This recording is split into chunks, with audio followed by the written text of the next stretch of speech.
السلام علیکم ورحمۃ اللہ وبرکاتہ۔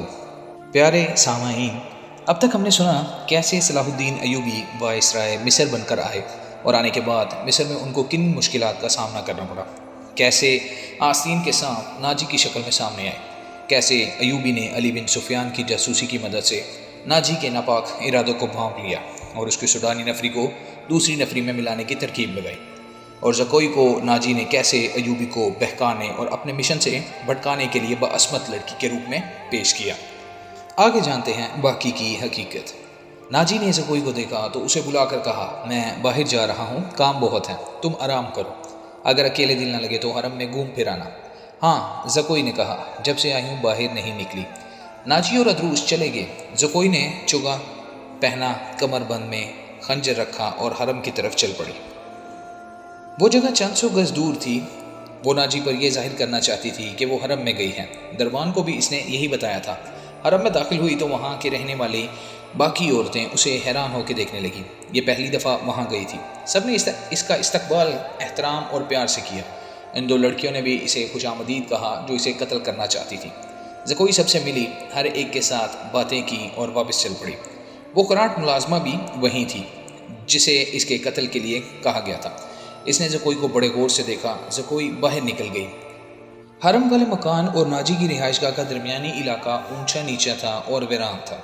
زکوئی حرم سے نکلی تو ناجی کی رہائش گاہ کی طرف جانے کے بجائے بہت تیز تیز دوسری سمت چل پڑی۔ ادھر پگڈنڈی بھی تھی، لیکن زکوئی اس سے ذرا دور ہٹ کر جا رہی تھی۔ اس سے 15-20 قدم پیچھے ایک سیاہ سایہ چلا جا رہا تھا۔ وہ کوئی انسان ہی ہو سکتا تھا، مگر سر سے پاؤں تک ایک لبادے میں لپٹا ہونے کی وجہ سے وہ سیاہ بھوت لگتا تھا۔ زکوئی کی رفتار تیز ہوئی تو اس بھوت نے اپنی رفتار اس سے بھی تیز کر دی۔ آگے گھنی جھاڑیاں تھیں۔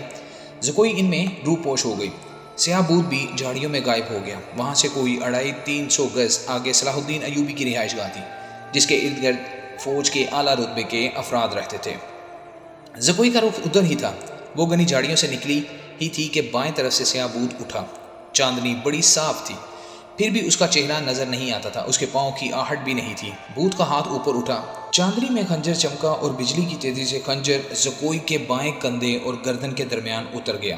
زکوئی کی چیخ نہیں نکلی، خنجر اس کے کندھے سے نکل گیا۔ زکوئی نے اتنا گہرا زخم کھا کر بھی نہایت تیزی سے اپنے کمر بند سے خنجر نکالا۔ بھوت نے اس پر دوسرا وار کیا تو زکوئی نے اس کے خنجر والے بازو کو اپنے بازو سے روک کر اپنا خنجر بھوت کے سینے میں گھونپ دیا۔ اسے چیخ سنائی دی جو کسی عورت کی تھی۔ زکوئی نے اپنا خنجر کھینچ کر دوسرا وار کیا جو بھوت کے پیٹ میں اتر گیا۔ اس کے ساتھ ہی اس کے اپنے پہلو میں خنجر لگا، لیکن زیادہ گہرا نہیں اترا تھا۔ بھوت چکرا کر گر گیا۔ زکوئی نے یہ نہیں دیکھا کہ اس پر حملہ کرنے والا کون تھا۔ وہ دوڑ پڑی۔ اس کے جسم سے خون بہت تیزی سے بہہ رہا تھا۔ صلاح الدین ایوبی کا مکان اسے چاندنی میں نظر آنے لگا۔ آدھا فاصلہ طے کر کے اسے چکر آنے لگے۔ اس کی رفتار سست ہونے کی لگی۔ اس نے چلنا شروع کر دیا۔ علی ایوبی، علی ایوبی۔ اس کے کپڑے لال سرخ ہو گئے تھے اور وہ بڑی مشکل سے قدم گھسیٹ رہی تھی۔ اس کی منزل تھوڑی ہی دور رہ گئی تھی، جہاں تک پہنچنا اس کے لیے ممکن نظر نہیں آتا تھا۔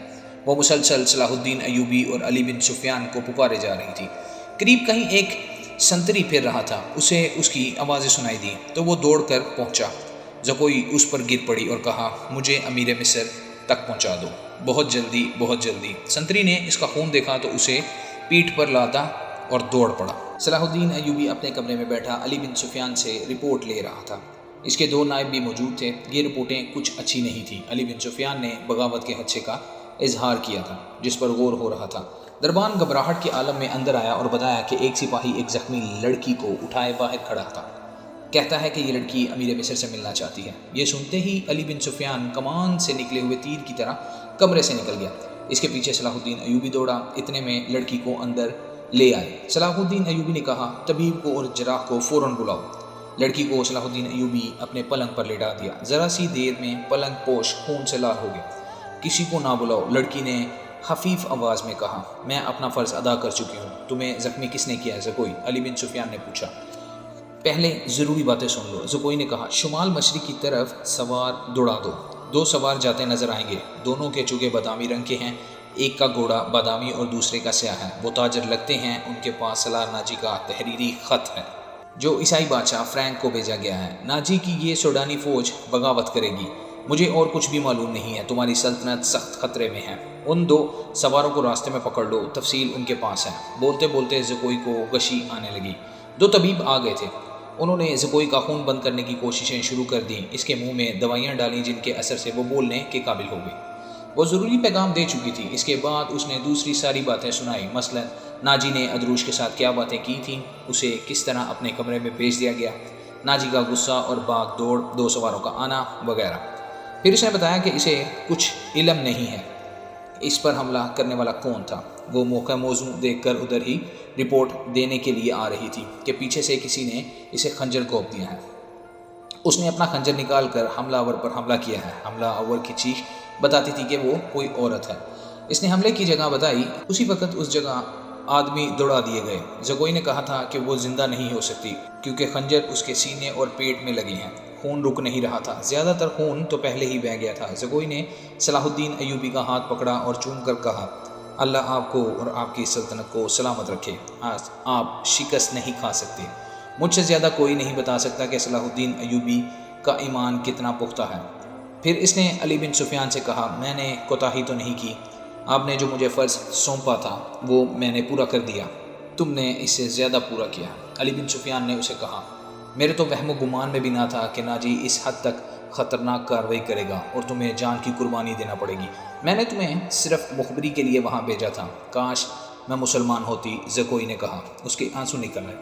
اس نے کہا، میرے اس کام کا جو بھی معاوضہ دینا ہے وہ میرے اندھے باپ اور صدا کی بیمار ماں کو دے دینا، ان کی معذوریوں نے مجھے 12 سال کی عمر میں رقاصہ بنا دیا تھا۔ زکوئی کا سر ایک طرف ڈھلکا، آنکھیں آدھی کھلی رہیں اور ہونٹ اس طرح معلوم ہوتے جیسے مسکرا رہی تھی۔ طبیب نے نبض پر ہاتھ رکھا اور صلاح الدین ایوبی کی طرف دیکھ کر سر ہلایا۔ زکوئی کی روح اس کے جسم سے پرواز کر چکی تھی۔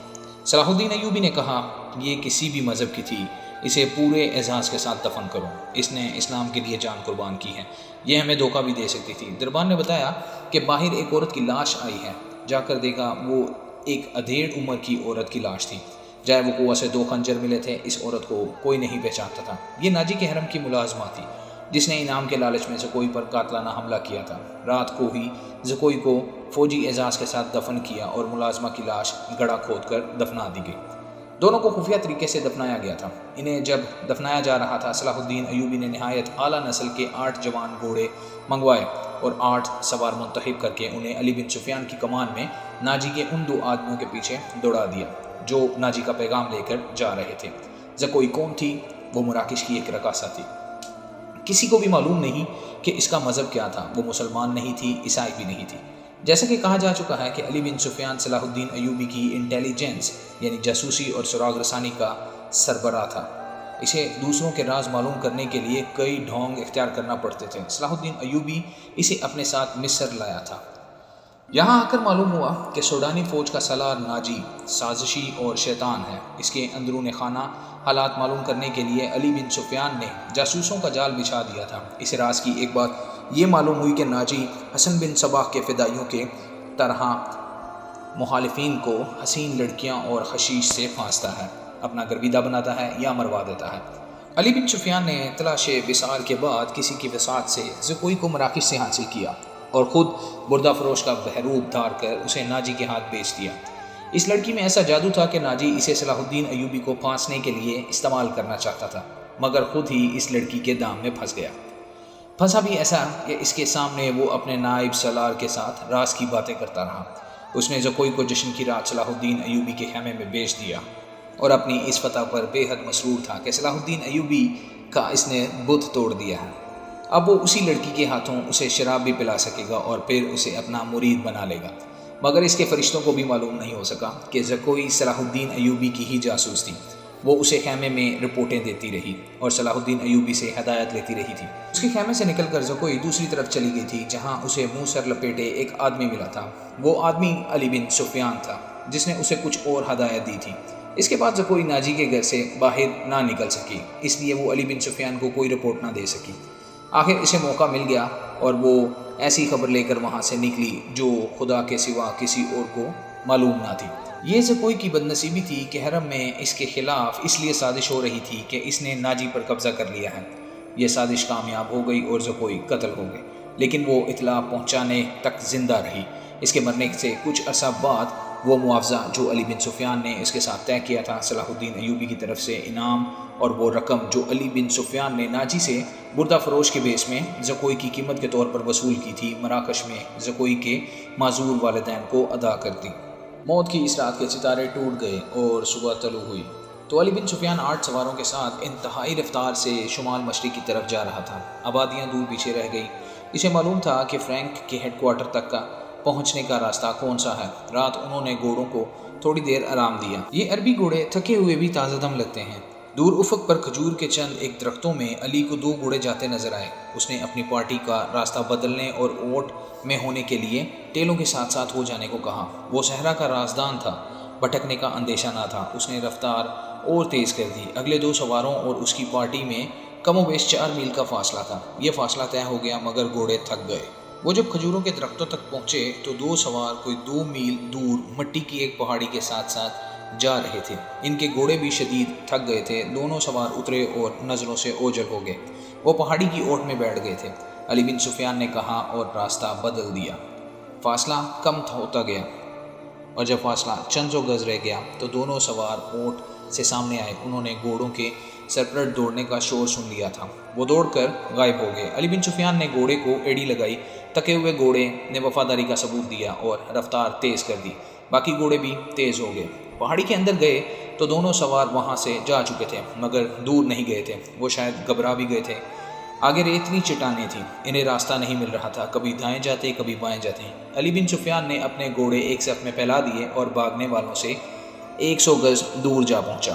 ایک تیر انداز نے دوڑتے گھوڑے سے تیر چلایا جو ایک گھوڑے کی اگلی ٹانگ میں لگا۔ گھوڑا بے قابو ہو گیا۔ تھوڑی سی اور بھاگ دوڑ کے بعد وہ دونوں گھیرے میں آ گئے اور انہوں نے ہتھیار ڈال دیے۔ انہوں نے جھوٹ بولا، اپنے آپ کو وہ تاجر کہا، لیکن تلاشی لی تو پیغام مل گیا جو ناجی نے انہیں دیا تھا۔ دونوں کو حراست میں لے لیا گیا۔ گھوڑوں کو آرام کا وقت دیا گیا اور یہ پارٹی واپس ہوئی۔ صلاح الدین ایوبی بے-تابی سے انتظار کر رہا تھا۔ دن گزر گیا، رات بھی گزرتی جا رہی تھی۔ آدھی رات گزر گئی۔ ایوبی لیٹ گیا اور اس کی آنکھ لگ گئی۔ سحر کے وقت دروازے پر ہلکی سی دستک سے اس کی آنکھ کھلی۔ دوڑ کر دروازہ کھولا۔ علی بن سفیان کھڑا تھا۔ اس کے پیچھے اس کے 8 سوار اور 2 قیدی کھڑے تھے۔ علی اور قیدیوں کو صلاح الدین ایوبی نے سونے کے کمرے میں ہی بلا لیا اور علی سے ناجی کا پیغام لے کر پڑھنے لگا۔ پہلے تو اس کے چہرے کا رنگ پیلا پڑ گیا، پھر جیسے یکجہتا خون جوش مار کر اس کے چہرے سے اور آنکھوں میں چڑھ گیا ہو۔ ناجی کا پیغام خاصا طویل تھا۔ اس نے صلیبیوں کے ایک بادشاہ فرینک کو لکھا تھا کہ وہ فلاں دن اور فلاں وقت یونانیوں، رومیوں اور دیگر صلیبیوں کی بحریہ سے بحر روم کی طرف سے مصر میں فوجیں اتار کر حملہ کرتے۔ حملے کی اطلاع ملتے ہی 50,000 سوڈانی فوج امیر مصر کے خلاف بغاوت کر دے گی۔ مصر کی نئی فوج حملے اور بغاوت کا بیک وقت مقابلہ کرنے کے قابل نہیں۔ اس کے عوض ناجی نے تمام تر مصر یا مصر کے بڑے حصے کی حکمرانی کی شرط پیش کی تھی۔ صلاح الدین ایوبی نے پیغام لے جانے والے دونوں سواروں کو تہہ خانے کی قید میں ڈال دیا اور اسی وقت اپنی نئی فوج کا دستہ بیچ کر ناجی اور اس کے 3 نائبین کو ان کے مکانوں میں نظر بند کر کے پہرا لگا دیا۔ ناجی کے حرم کی تمام عورتیں آزاد کر دی گئی تھیں۔ اس کے ذاتی خزانے کو سرکاری خزانے میں ڈال دیا گیا اور ساری کارروائی خفیہ رکھی گئی۔ صلاح الدین ایوبی نے علی بن سفیان کی مدد سے ناجی کے اس خط میں جو پکڑ لیا گیا تھا حملے کی تاریخ کو مٹا کر اگلی تاریخ لکھ دی۔ 2 ذہین آدمیوں کو یہ پیغام دے کر شاہ فرینک کی طرف روانہ کر دیا۔ ان آدمیوں کو یہ ظاہر کرنا تھا کہ وہ ناجی کے پیغمبر ہیں۔ انہیں روانہ کر کے اس سوڈانی فوج کو مصری فوج میں مدغم کرنے کا حکم روک لیا۔ 8ویں روز پیغمبر واپس آ گئے۔ وہ ناجی کا پیغام دے آئے اور فرینک کا جواب ناجی کے نام لے آئے تھے۔ فرینک نے لکھا تھا کہ حملے کی تاریخ سے 2 دن پہلے سوڈانی فوج بغاوت کر دے تاکہ صلاح الدین ایوبی کو صلیبیوں کا حملہ روکنے کی ہوش ہی نہ رہے۔ علی بن سفیان نے صلاح الدین ایوبی کی اجازت سے ان 2 پیغمبروں کو نظر بند کر دیا۔ یہ باعزت نظر بندی تھی جس میں ان دونوں کے آرام اور بہترین خوراک وغیرہ کا خصوصی انتظام کیا گیا تھا۔ یہ ایک احتیاطی تدبیر تھی تاکہ یہ راز فاش نہ ہو جائے۔ صلاح الدین ایوبی نے بحیرہ روم کے ساحل پر ان مقامات پر اپنی فوج کو چھپا دیا جہاں صلیبیوں کے بحریہ کو لنگر انداز ہونا تھا اور فوجیں اتارنی تھی۔ اس نے ان مقامات سے دور اپنی بحریہ بھی چھپا دی تھی۔ حملے میں ابھی کچھ دن باقی تھے۔ ایک مورخ سراج الدین نے لکھا ہے کہ سوڈانی فوج نے صلیبیوں کے حملے سے پہلے ہی بغاوت کی جو صلاح الدین ایوبی نے طاقت سے نہیں بلکہ ڈپلومیسی اور حسن سلوک سے دبا لی تھی۔ بغاوت کی ناکامی کی ایک وجہ یہ بھی تھی کہ باغیوں کو اپنا سالار ناجی کہیں نظر نہیں آیا تھا اور اس کا کوئی نائب بھی سامنے نہ آیا، وہ سب قید میں تھے۔ مگر ایک اور مورخ ہتاچی لکھتا ہے کہ سوڈانی فوج نے حملے کے بعد بغاوت کی تھی۔ تاہم یہ دونوں مورخ باقی واقعات پر متفق نظر آتے ہیں۔ دونوں نے لکھا ہے کہ صلاح الدین ایوبی نے ناجی اور اس کے نائبین کو قید میں سزائے موت دے کر رات کے وقت گمنام قبروں میں دفن کروا دیا۔ ان دونوں مورخوں نے اور تیسرے مورخ لین پول نے بھی صلیبیوں کی بحریہ کی اعداد و شمار ایک ہی جیسے لکھے ہیں۔ وہ لکھتے ہیں کہ خط میں دی ہوئی تاریخ کے عین مطابق صلیبیوں کی بحریہ، جس میں فرینک کی، یونان کی، رومیوں کی اور سسلی کی بحریہ شامل تھی، متحدہ کمان میں بحیرہ روم میں نمودار ہوئی۔ مورخوں کے اعداد و شمار کے مطابق جنگی جہازوں کی تعداد 150 تھی۔ اس کے علاوہ 12 جنگی جہاز بہت بڑے تھے۔ ان میں مصر میں اترنے کے لیے فوج تھی۔ اس فوج کا صلیبی کمانڈر ایلمرک تھا۔ جن پادبانی کشتیوں میں رسد تھی ان کی تعداد کا صحیح اندازہ نہیں کیا جا سکا۔ جہاز 2 قطاروں میں آ رہے تھے۔ صلاح الدین ایوبی نے دفاع کی کمان اپنے پاس رکھی۔ اس نے صلیبیوں کی بحریہ کو ساحل کے قریب آنے دیا۔ سب سے پہلے بڑے جہاز لنگر انداز ہوئے۔ اچانک ان پر آگ برسنے لگی۔ یہ منجنیقوں سے پھینکی ہوئی مشعلیں تھیں اور آگ کے گولے اور ایسے تیر بھی تھے جن کے پیچھے حصے جلتی ہوئی مشعلوں کی مانند تھے۔ مسلمان کی برسائی ہوئی اس آگ نے جہازوں اور کشتیوں کے بادبانوں کو آگ لگا دی۔ جہاز لکڑی کے بنے ہوئے تھے، فوراً جل اٹھے۔ ادھر سے مسلمان کے چھپے ہوئے جہاز آ گئے، انہوں نے بھی آگ ہی برسائی۔ یوں معلوم ہوتا تھا جیسے بحیرہ روم جل رہا ہو۔ صلیبیوں کے جہاز رخ موڑ کر ایک دوسرے سے ٹکرانے اور ایک دوسرے کو جلانے لگے۔ ان میں سے صلیبی فوج سمندر میں کود گئی۔ ان میں سے جو سپاہی ساحل کی طرف آئے وہ سلطان ایوبی کے تیر اندازوں کا نشانہ بنے۔ ادھر نور الدین زنگی نے شاہ فرینک کی سلطنت پر حملہ کر دیا۔ فرینک نے اپنی فوج کو مصر میں داخل کرنے کے لیے خشکی کے ذریعے روانہ کر دیا تھا۔ فرینک صلیبیوں کی بحریہ کے ساتھ تھا۔ اسے اپنے ملک پر حملے کی اطلاع ملی تو بڑی مشکل سے جان بچا کر اپنے ملک میں پہنچا، مگر وہاں اس کی دنیا ہی بدل گئی تھی۔ بحیرہ روم میں صلیبیوں کا متحدہ بیڑا نظر آتش ہو گیا تھا اور فوج جل کر اور ڈوب کر ختم ہو گئی تھی۔ صلیبیوں کا ایک کمانڈر ایملرک بچ گیا۔ اس نے ہتھیار ڈال کر صلح کی درخواست کی، جو بہت بڑی رقم کے عوض منظور کر لی گئی۔ یونانیوں اور سسلی والوں کے کچھ جہاز بچ گئے تھے۔ صلاح الدین ایوبی نے انہیں اپنے جہاز واپس لے جانے کی اجازت دے دی، مگر راستے میں ایسا طوفان آیا کہ تمام تر بچے کچے جہاز غرق ہو گئے۔ 19 دسمبر 1149 کے روز صلیبیوں نے اپنی شکست پر دستخط کیے اور صلاح الدین ایوبی کو تاوان دیا۔ بیشتر مورخین اور ماہرین حرب و ضرب نے صلاح الدین ایوبی کی اس فتح کا صحرا اس کی انٹیلیجنس سروس کے سر بندھا۔ رکاسا زکوئی کا ذکر اس دور کے ایک مراکشی واقعہ نگار اسد الاسدی نے کیا ہے، اور علی بن سفیان کا تعارف بھی اسی واقعہ نگار کی تحریر سے ہوا ہے۔ یہ تو ابتدا تھی۔ صلاح الدین ایوبی کی زندگی پہلے سے زیادہ خطروں میں گر گئی۔ صلیبیوں کے بری بیڑے اور افواج کو بحیرہ روم میں غرق کر کے صلاح الدین ایوبی ابھی مصر کے ساحلی علاقے میں ہی موجود تھا۔ 7 دن گزر گئے تھے۔ صلیبیوں سے تاوان وصول کیا جا چکا تھا، مگر بحیرہ روم ابھی تک بچے کچے بحری جہازوں کو، کشتیوں کو نگل اور انسانوں کو اگل رہا تھا۔ صلیبی ملا اور سپاہ جلتے جہازوں سے سمندروں میں کود گئی تھی۔ دور سمندر کے وسط میں 7 روز بعد بھی چند ایک جہازوں کے بادبان پھڑ پھڑاتے نظر آتے تھے۔ ان میں کوئی انسان نہیں تھے۔ پھٹے ہوئے بادبانوں نے جہازوں کو سمندر کے رحم و کرم پر چھوڑ دیا تھا۔ صلاح الدین ایوبی نے ان کی تلاشی کے لیے کشتیاں روانہ کر دی تھیں اور ہدایت دی کہ اگر کوئی جہاز یا کشتی کام کی ہو تو وہ رسیوں سے گھسیٹ لائیں، اور جو اس قابل نہ ہو ان میں سے سامان اور کام کی دیگر چیزیں نکال لی جائیں۔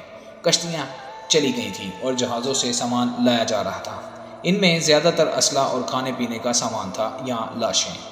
سمندر میں لاشوں کا یہ عالم تھا کہ لہریں انہیں اٹھا اٹھا کر ساحل پر پٹک رہی تھیں۔ ان میں کچھ تو جلی ہوئی تھیں اور کچھ مچھلیوں کی کھائی ہوئی تھیں۔ بہت سی ایسی تھیں جن میں تیر پہ وس تھے۔ صلاح الدین ایوبی نے صلیبیوں کے تیروں، نیزوں، تلواروں اور دیگر اسلحہ کا معائنہ کیا اور انہیں اپنے اسلحہ کے ساتھ رکھ کر مضبوطی اور مار کا مقابلہ کیا تھا۔ زندہ لوگ بھی تختوں اور ٹوٹی ہوئی کشتیوں پر تیرتے ابھی تک سمندر سے باہر آ رہے تھے۔ انہیں بھوکے پیاسے، نہتے اور ہارے ہوئے لوگوں کو لہریں جہاں کہیں ساحل پر لا پھینکتی تھی وہ وہیں نڈھال ہو کر گر پڑتے اور مسلمان انہیں پکڑ لاتے تھے۔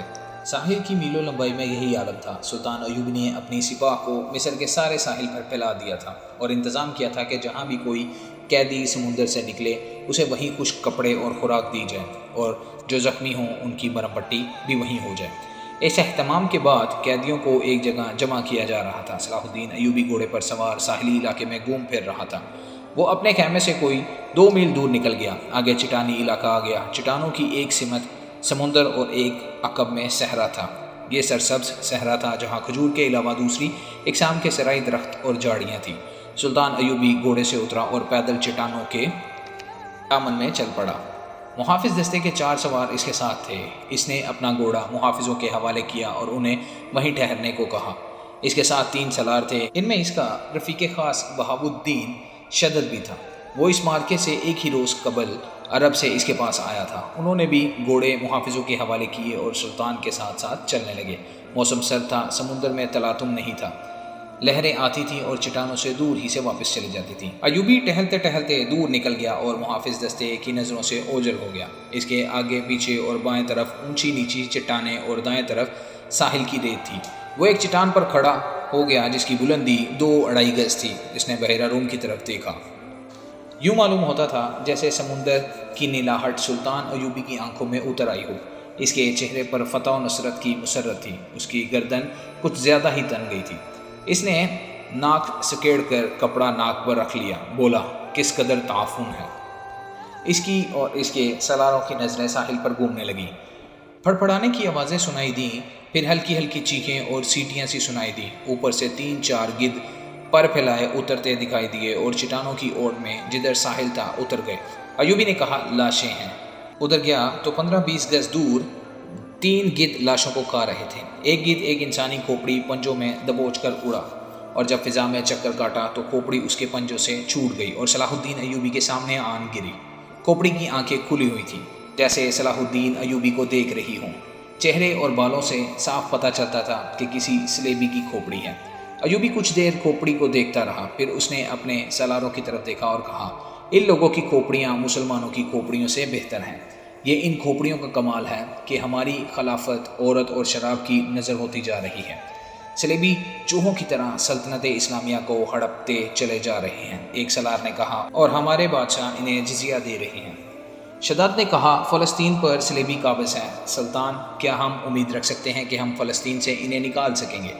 خدا کی ذات سے مایوس نہ ہو شداد، صلاح الدین ایوبی نے کہا، ہم اپنے بھائیوں کی ذات سے مایوس ہو چکے ہیں۔ ایک اور سالار بولا، تم ٹھیک کہتے ہو۔ سلطان ایوبی نے کہا، حملہ جو باہر سے ہوتا ہے اسے ہم روک سکتے ہیں۔ کیا تم میں سے کوئی سوچ سکتا تھا کہ کفار کے اتنے بڑے بحری بیڑے کو تم اتنی تھوڑی طاقت سے نظر آتش کر کے ڈبو سکو گے؟ تم نے شاید اندازہ نہیں کیا کہ اس بیڑے میں جو لشکر آ رہا تھا وہ سارے مصر پر مکھیوں کی طرح چھا جاتا۔ اللہ نے ہمیں ہمت دی اور ہم نے کھلے میدان میں نہیں بلکہ صرف گھات لگا کر اس لشکر کو سمندر کی تہ میں گم کر دیا۔ مگر میرے دوستو، حملہ جو اندر سے ہوتا ہے اسے تم اتنی آسانی سے نہیں روک سکتے۔ جب تمہارا اپنا بھائی تم پر وار کرے گا تو تم پہلے یہ سوچو گے کہ کیا تم پر واقعی تمہارے بھائی نے وار کیا ہے۔ تمہارے بازو میں اس کے خلاف تلوار اٹھانے کی طاقت نہیں ہوگی۔ اگر تلوار اٹھاؤ گے اور اپنے بھائی سے تی آزمائی کرو گے تو دشمن موقع غنیمت جان کر تم دونوں کو ختم کر دے گا۔ وہ آہستہ آہستہ ساحل پر چٹان کے ساتھ ساتھ جا رہا تھا۔ چلتے چلتے رک گیا، جھک کر ریت سے کچھ اٹھایا اور ہتھیلی پر رکھ کر سب کو دکھایا۔ یہ ہتھیلی جتنی بڑی سلیب تھی جو سیاہ لکڑی کی بنی ہوئی تھی، اس کے ساتھ ایک مضبوط دھاگا تھا۔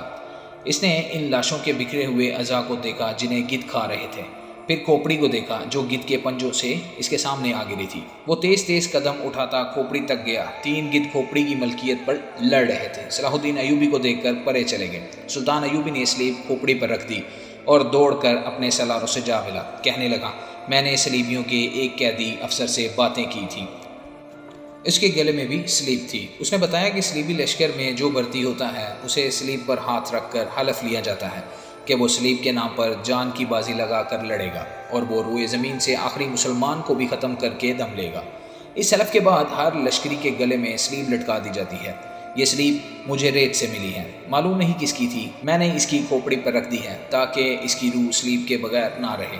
اس نے سلیب کی خاطر جان دی ہے۔ سپاہی کو سپاہی کے حلف کا احترام کرنا چاہیے۔ سلطان، شدت نے کہا، یہ تو آپ کو معلوم ہے کہ سلیبی یروشلم کے مسلمان باشندوں کا کتنا کچھ احترام کر رہے ہیں۔ وہاں سے مسلمان بیوی بچوں کے ساتھ لے کر بھاگ رہے ہیں۔ ہماری بیٹیوں کی آبرو لوٹی جا رہی ہے۔ ہمارے قیدیوں کو انہوں نے ابھی تک نہیں چھوڑا۔ مسلمان جانوروں کی سی زندگی بسر کر رہے ہیں کیا ہم ان عیسائیوں سے انتقام نہیں لیں گے؟ انتقام نہیں، صلاح الدین ایوبی نے کہا، ہم فلسطین لیں گے، مگر فلسطین کے راستے میں ہمارے اپنے حکمران حائل ہیں۔ وہ چلتے چلتے رک گیا اور بولا، کفار نے سلیب پر ہاتھ رکھ کر سلطنت اسلامیہ کے خاتمے کا حلف اٹھایا ہے۔ میں نے اپنے اللہ کے حضور کھڑے ہو کر اور ہاتھ اپنے سینے پر رکھ کر قسم کھائی ہے کہ فلسطین ضرور لوں گا اور سلطنت اسلامیہ کی سرحدیں افق تک لے جاؤں گا۔ مگر میرے رفیقو، مجھے اپنی تاریخ کا مستقبل کچھ روشن نظر نہیں آتا۔ ایک وقت تھا کہ عیسائی بادشاہ تھے اور ہم جنگجو۔ اب ہمارے بزرگ بادشاہ بنتے جا رہے ہیں اور عیسائی جنگجو۔ دونوں قوموں کا رجحان دیکھ کر میں کہہ رہا ہوں کہ ایک وقت آئے گا جب مسلمان بادشاہ بن جائیں گے مگر عیسائی ان پر حکومت کریں گے۔ مسلمان اسی میں بدمست رہیں گے کہ ہم بادشاہ ہیں، آزاد ہیں، مگر وہ آزاد نہیں ہوں گے۔ میں فلسطین لے لوں گا، مگر مسلمانوں کا رجحان بتا رہا ہے کہ وہ فلسطین بھی گوا بیٹھیں گے۔ عیسائیوں کی کھوپڑیاں بڑی تیز ہیں۔ 50,000 سوڈانی لشکر کو کون پال رہا تھا؟ ہماری خلافت اپنی آستین میں ناجی نام کا سانپ پالتی رہی۔ میں پہلے امیر مصر ہوں جس نے دیکھا ہے کہ یہ لشکر ہمارے لیے نہ صرف بیکار ہے بلکہ خطرناک بھی ہے۔ اگر ناجی کا خط پکڑا نہ جاتا تو آج ہم سب اس لشکر کے ہاتھوں مارے جا چکے ہوتے یا اس کے قیدی ہوتے۔ اچانک ہلکی سی آواز سنائی دی اور ایک تیر صلاح الدین ایوبی کے دونوں پاؤں کے درمیان ریت میں لگا۔